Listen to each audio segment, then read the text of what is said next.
Welcome to Product Leaders, a podcast series by Orbis. I'm Ben Moulton. I'm Ty Silvera. Great to be joining as a co-host finally. We're back with a brand new season, more episodes, more guests, and a step up in the conversations we're having across the product pond. We'll be speaking to product leaders from startups through to scale-ups and global teams, unpacking how they actually build, ship, and scale great products. Our aim stays the same, to share insights that help those starting out in product, and practical advice for those already in the thick of it, navigating the day-to-day challenges of the role. So whether you're breaking into product or leading teams, there should be something in here for you. Let's get into it.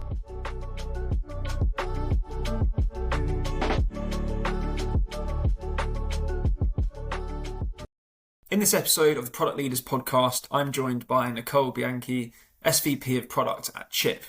We talk about leading product in fast-moving scale-ups, from handling pace and ambiguity to maintaining impact as teams grow. Nicole shares her journey into senior leadership, lessons learned from founder-led environments, and how trust and negotiation shape strong product decisions. We also cover building and scaling product teams, knowing when to hire, and why developing internal talent really matters. I really enjoyed this one, and I hope you do too. Hey Nicole, welcome to the podcast. How are things with you? All well? Hi Ben, so nice to be here. Thank you so much. Everything's great, thank you. Excellent. Yeah, thanks for coming on. Really excited to podcast for a little while now. I know we spoke a few months ago about doing this. So yeah, great to have you on. I guess let's just start with a quick intro, if that's all right. Who are you? What do you do at Chip? What does Chip do for people? Great to just get a little bit of insight into that. Sure. So yeah, I'm Nicole. I moved to the UK 8 years ago from the US.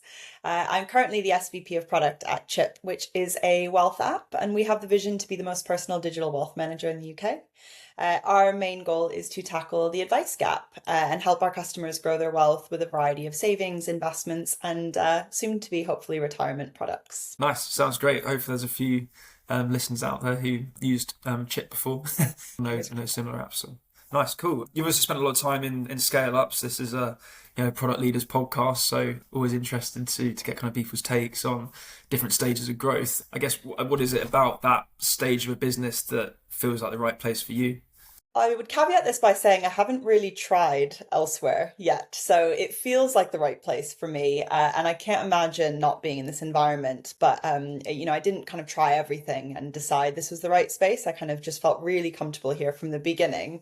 I kind of think back to the days of my first jobs around like working in restaurants and like really busy Saturday nights when things would obviously go wrong. Things were crazy. There's people yelling in the kitchen. There's customers lining out the doors, and your job is to make them happy. And sometimes you have to pretend you know what you're doing, even if you don't, or you have to grab someone in to help you when you kind of need a hand, etc. And I think like maybe it all started there in that chaos and that madness. And I remember some of my favorite moments being on a Saturday night when the shift had ended and everybody's cleaning up and gossiping about things that happened in the night and maybe complaining a little bit about somebody, but ultimately hopefully taking home a lot of money at the end of it. And how much I enjoyed that kind of camaraderie and that feeling of like we're all in this together with everyone else I worked with.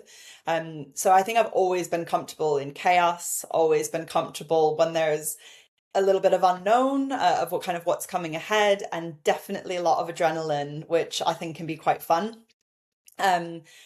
Obviously, as I've matured and kind of moved into organizations that are hopefully a bit more together than a small town restaurant, I've still felt that kind of fun aspect of being in scale ups, and also been able to really appreciate that it grows you so quickly.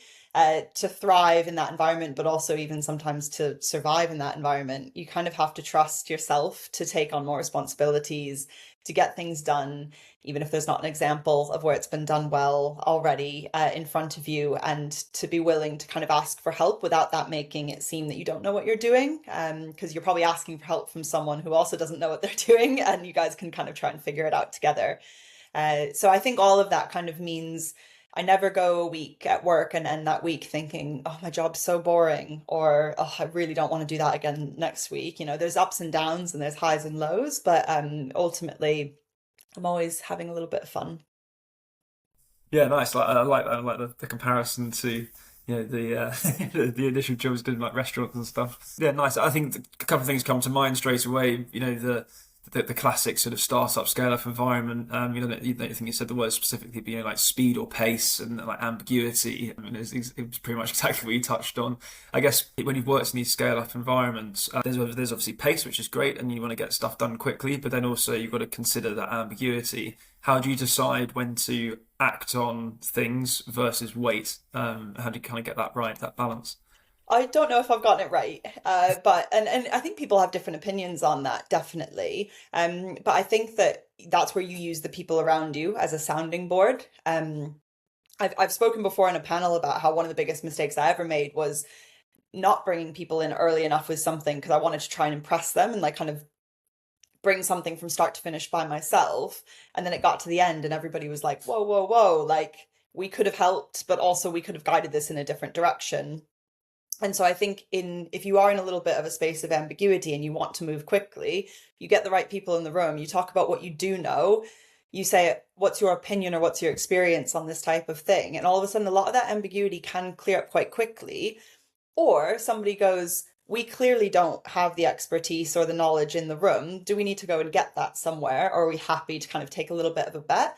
And if most of the senior people in the room are happy to take a little bit of a bet, then you feel a lot more comfortable in that kind of ambiguous space, and that's okay.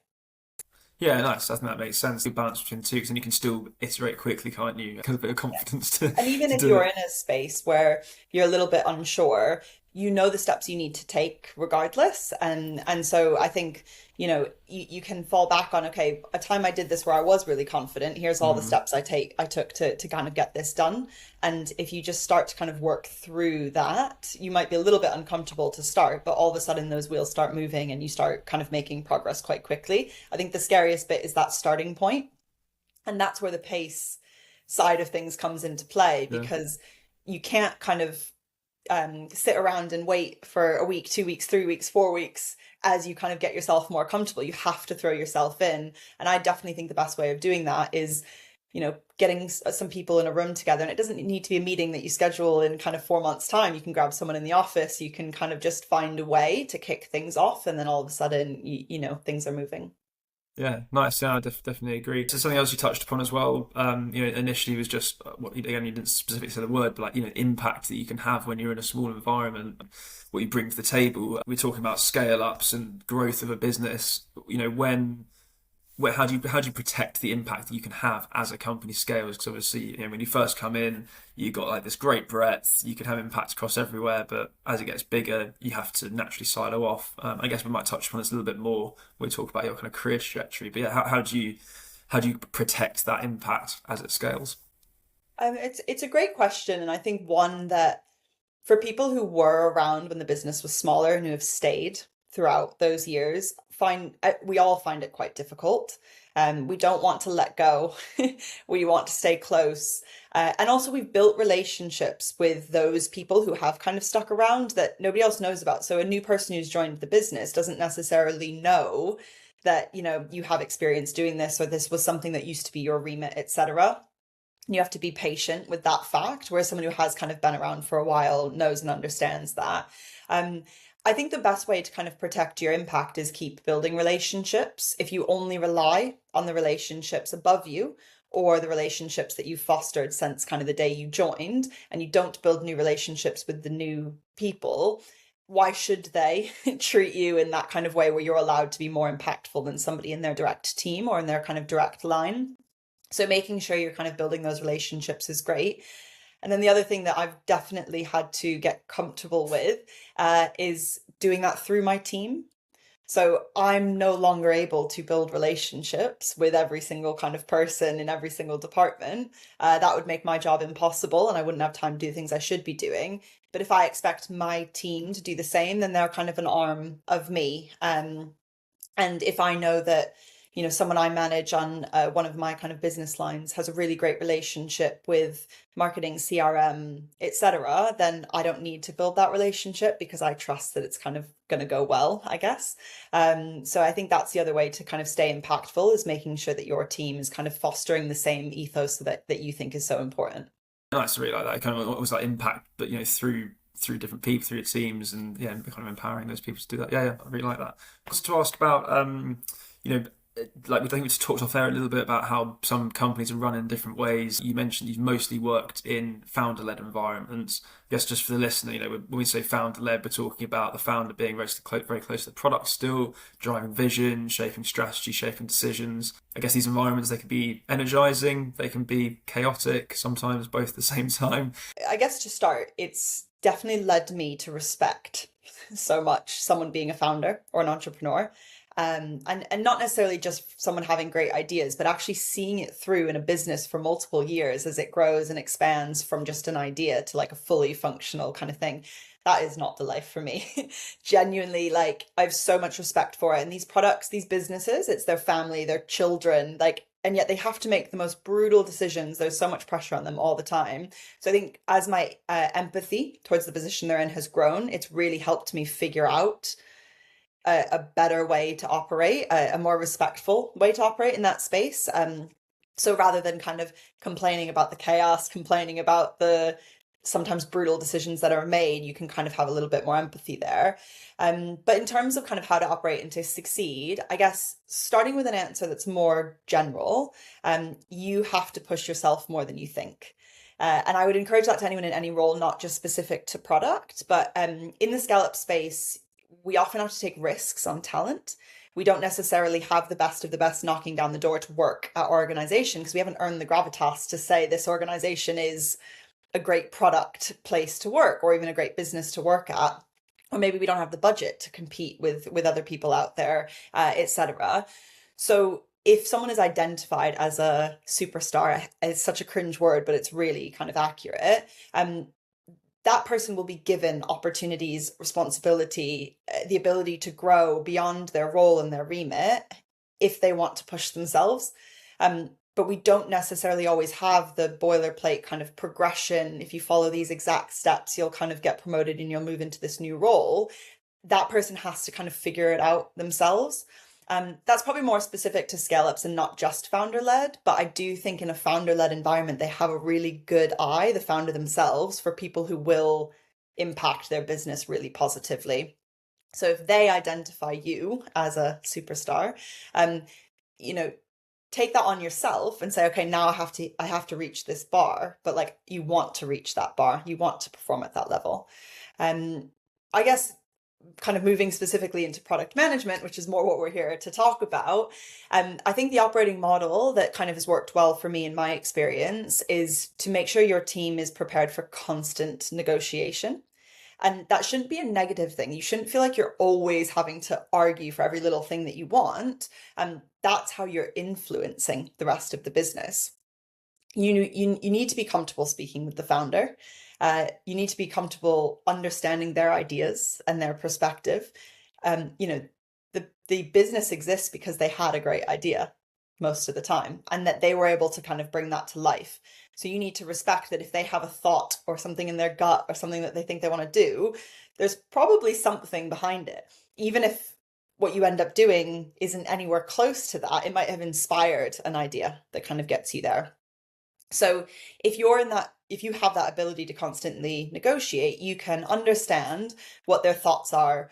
Why are they providing the opinion that they're providing or the feedback that they're providing? Why do they like something? Why do they not like something? And you can kind of understand that. And then you can negotiate back. Okay, I understand your perspective. Maybe I'll make this change, or maybe we could do it this direction. However, this is the bit that I feel really confident in that we have to do this way. So you might be making a few tweaks to like really make sure that the way that they feel is satisfied with the ultimate product that you're delivering. But then you have to make sure that you're not giving away too much of what you truly believe in as part of that negotiation. Yeah, that makes a lot of sense. I hadn't necessarily thought about it like that. Something comes to mind, I suppose, around trust, building that relationship, but being like building on trust. The founder trusts you to make those decisions, but then also you trust that the founder also kind of knows what they're talking about. And I guess that goes back to maybe more hard evidence that what they've built and what the idea they had is a good idea, but you still have to product has to trust that as well. Does that come into it?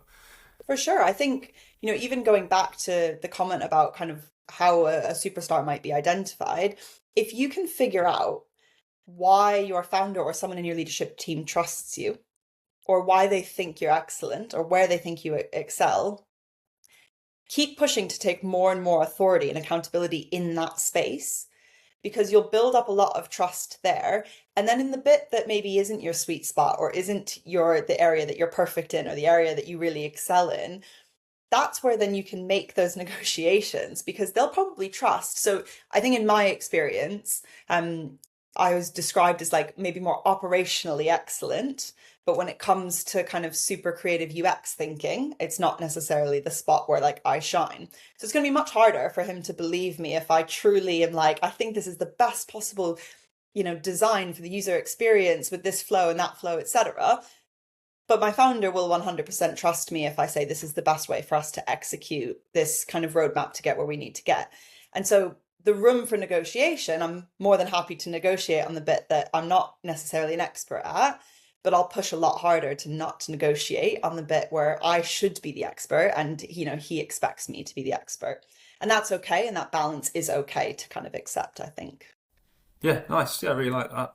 I just want to compare a couple of other styles, I suppose. Maybe this is more from your experience or speaking to other people, because it sounds like you mostly worked in founder-led environments, so maybe this won't be from experience. But yeah, I guess other companies might operate more product-led or sales-led. Some might be super like top-down from maybe been bought by a PE firm or got some VC backs, and there's a lot of pressure from that point of view. From your perspective, what are the differences that you've noticed between those the different types of models? Basically, I'm just keen to unpack that.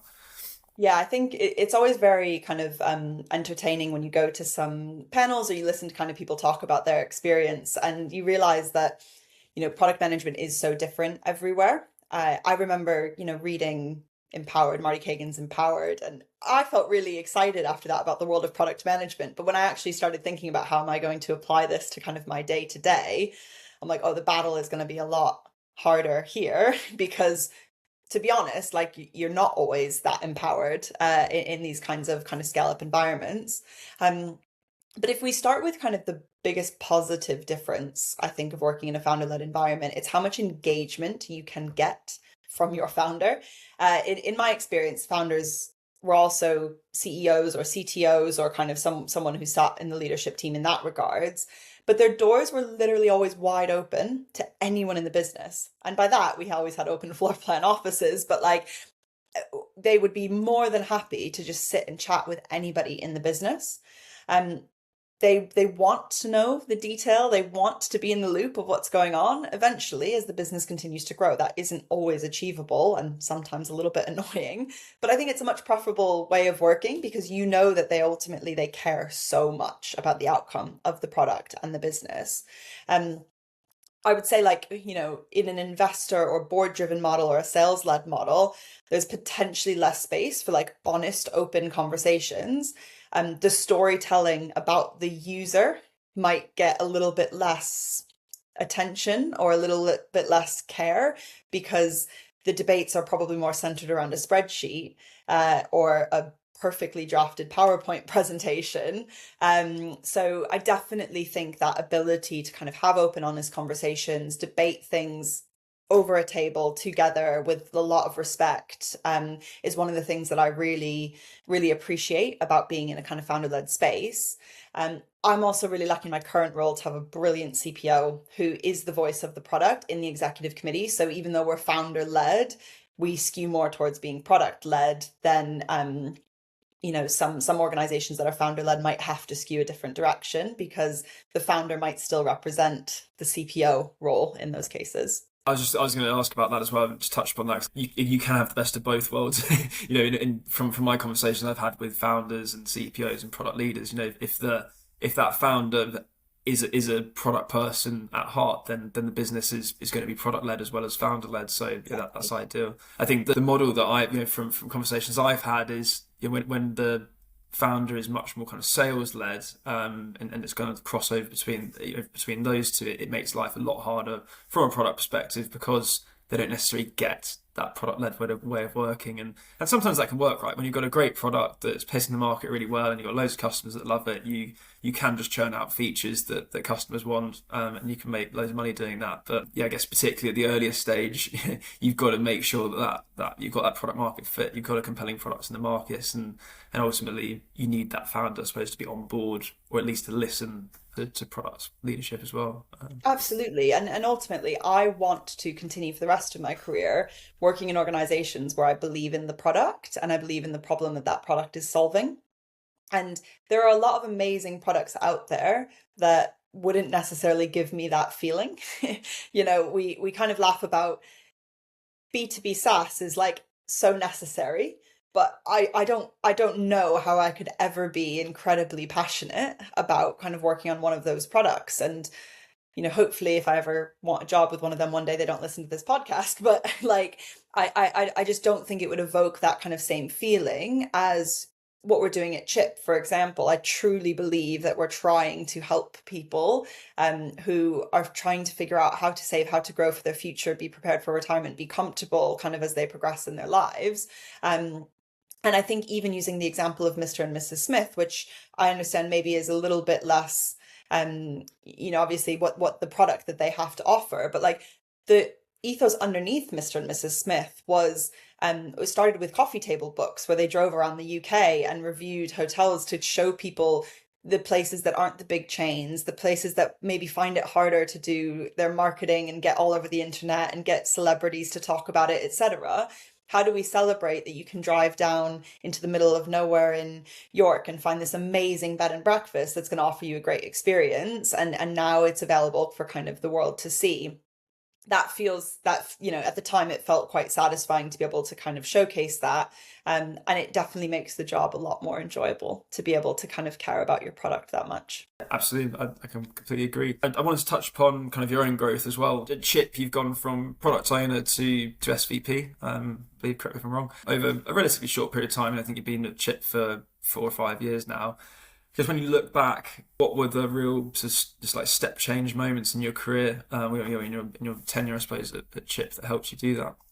Yeah, so I think what I did, I think it would have been very difficult for me to replicate at a much bigger organization. And I think you see that a lot in kind of scale up environments. And also sometimes I look back on it and I'm like, what were they thinking? Kind of letting it happen. But I was really, I guess, relatively lucky in the timing of when I applied at Chip and what they were looking for to launch the savings proposition that kind of has skyrocketed the business. I was chosen to kind of work on that product, working with my boss Neve at the time, who was absolutely brilliant. And the fact that I was kind of able to make that happen in the timelines we wanted within regulations, so no kind of issues on that side. Customers were really delighted with the product that we offered, and it made the business a lot of money. That earned me a lot of gravitas within the company. And it wasn't necessarily just due to the product skill set. It was kind of the wider impact that that product had on the business, which really helped me progress and earn trust and earn some authority with the leadership team that I could rinse and repeat that with the next thing, the next thing, the next thing. That being said, to be completely honest with you, there are so many incredible product owners, product managers out there who are so much more talented than I was in that role with their actual pure product skill set. So like many of the people I manage now are extraordinary, and I'm constantly so impressed with what they can do. So a lot of what I need to do now in my role, especially due to the fact that I didn't have 10, 20 years experience being a product manager before I moved into a leadership role, is make sure I'm hiring people to teach, do what I can't or haven't had an opportunity to do, influence the rest of the team to do that well. And then where I can really positively influence my team in the business are the things that I have excelled at and can continue to excel at, which is that kind of full impact on the business. So like, how are the products that we're launching impacting the entire business as a whole? And I can focus a lot of my time and energy on that. And I think that, I've obviously made so many mistakes in getting to this stage of knowing and realizing that, that I think looking back on it, I would maybe question whether moving that quickly is the best thing for somebody. Should I have spent, obviously it's going to be hard to say no to that opportunity, but a bit more time kind of in these roles, or a bit more progression working in the PM space, even working for other organizations, probably would have helped me feel more confident in avoiding a lot of the mistakes that I made. So it sounds it's sort of well aligned to what you said earlier about building trust with the founder, using that to kind of influence certain things that you're good at. Maybe not honing in. You mentioned about the UX side, maybe not so strong on that. So don't kind of rinse and repeat that bit, but do the good bit that you're good at. So it sounds like you got an opportunity, you took it, and then obviously you use that kind of trust and influence to progress. So no, big kudos to you. Thank you. Done really well. So conscious of time, so I just wanted to move on. You touched a little bit as well about building this team, and you can't do everything. Your skill set isn't 100% everywhere, inch wide, mile deep kind of thing. Not necessarily in this case, but that's what you want to build. What are the signals that tell you that it's time to make a hire? I guess there's different situations, aren't there? But sort of broadly speaking, what are you looking for? I mean, I think that I have a real love-hate relationship with hiring. Like at one point, I really get excited about finding new talent, like diversifying my team and bringing in new perspectives. And kind of historically at Chip, I've been really lucky to be able to hire from associate all the way through to kind of principal level. So I've really seen that. And the fact that we're even in a position to hire associates is quite rewarding, because I know products can be a little bit difficult to break into if you haven't kind of had the right opportunity. But I find that the bringing in of associates, whether they're internal people we move into the role or external people that we hire, is really rewarding in a way that they are in a position where they'll be what they need to be for the business, and we can kind of teach and learn them, but they are able to kind of be molded to make sense for what the organization needs. So we can kind of make them fit in the scale up space. Whereas it's much more difficult if you're hiring a senior, if you're hiring someone quite high level, if they've not experienced the scale up kind of startup space before, that can be really stressful and hasn't worked for us in the past with certain people that we've hired.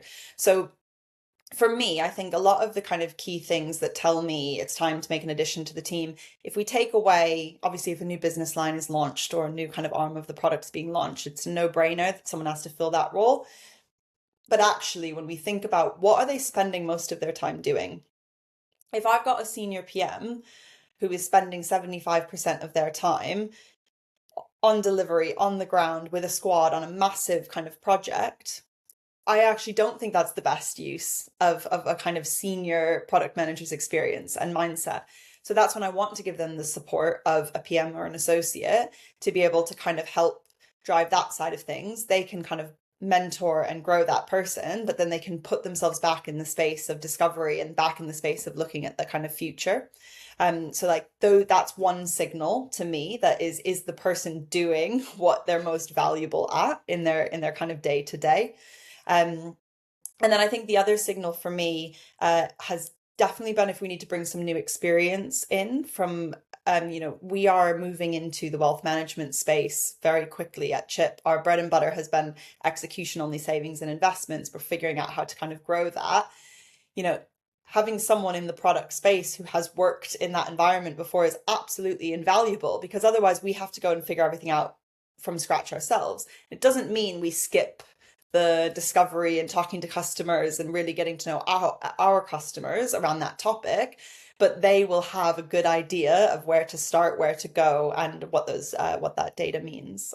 So that's the other kind of trigger that definitely says a new addition, rather than taking always someone existing and kind of moving them into that new uncomfortable space. Definitely. There's a couple of bits I haven't really necessarily thought about there. I liked the sort of senior PM, having someone to kind of grow that. And I suppose that's sort of future-proofing the business as well, right? Because you're bringing in talent at the right time, nurturing someone and growing, but in a kind of safe environment. And then when you want to launch another product line, you haven't got to go and find someone new. You've already got someone who knows Chip, knows how they, knows how you guys work, and absolutely. And I would say specifically in the scale up space, the tenure of people in general, I think, is lower compared to kind of more corporate structured environments. And so obviously at Chip, I want my team to want to stay as long as humanly possible and grow and thrive. And I hope that that's the case. But if we're being realistic, that's not kind of how the world works in scale ups. People are constantly being poached by, recruiters messaging them constantly. They are really talented people, so they might have an opportunity to go somewhere else. And I don't necessarily think that's a bad thing. So making sure we've protected ourselves by having this talent who is able to kind of grow into these roles, I find that a lot more comforting than having to go find someone fresh and hope that they're going to be good enough to kind of fill those shoes. Sometimes that's the right approach, to bring someone in external, like I said, based on experience or not having the right person internally. But I find a lot more comfort and pleasure in growing someone into a role and then watching them kind of thrive and continue to grow. 100%, yeah, love that. Final question, just to sort of round us off. What are you excited about? In the product space, in the tech space, maybe Chip specifically. What are you energized by in 2026?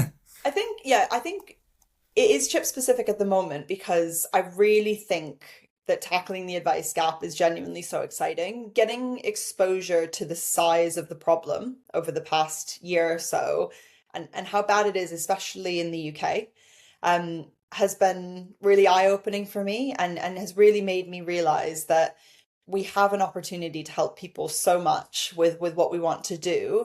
And the fact that that's backed by government initiatives as well means we know we're moving in the right direction, and we're going into a space that hopefully will continue to kind of move forward at pace. And I cannot believe I've made it through an entire podcast without talking about AI, but here we go, we're bringing up AI. I think like the introduction of widespread adoption of AI for the problem that we're trying to tackle, I don't know if we would have been able to tackle it without AI. And I think that's probably one of the first times where I've actually thought about AI that direction. AI often for us has been a way to kind of aid us, make us faster and more efficient, but at the jobs we were already doing, it wasn't necessarily kind of revolutionizing something. But I do think that this advice gap, like the use of AI, is going to allow us to close that in a way that like things like robo-advice in the past, I think unfortunately failed to do. Things are moving so quickly in the world of AI that sometimes it's really scary or overwhelming and kind of hard to keep up with. But kind of going back to the original guise of a scale up, things move quickly, it's scary, and you have to keep up. So I do feel like that space is exciting for me, and the fact that we can utilize it to really solve a problem that is worth solving has gotten me really excited. That's great. Yeah, I think good that we didn't talk about AI maybe for half an hour. Yes, agreed. I feel like it filtered into stuff all the time, but no, I think it does sound like a really exciting space, and very excited to see how you guys do over the next few years. Thanks very much for coming on the podcast. Really enjoyed hearing all your kind of thoughts. Hopefully you enjoyed yourself as well. Thank you so much for having me. It's definitely a topic that I could talk about for hours. So I appreciate you guiding me through keeping it brief, but it was a pleasure. Awesome. Thanks very much. Thank pleasure you. As well. That's it for this episode of Product Leaders. Thanks for tuning in. We hope you found the conversation useful and maybe picked up something you can take back into your own work. If you enjoyed it, make sure to follow or subscribe so you don't miss the next episode. And if there's a topic you'd love us to cover or someone you think we should speak to, let us know. You can also check out previous episodes on YouTube, Spotify, and Apple Podcasts. See you soon.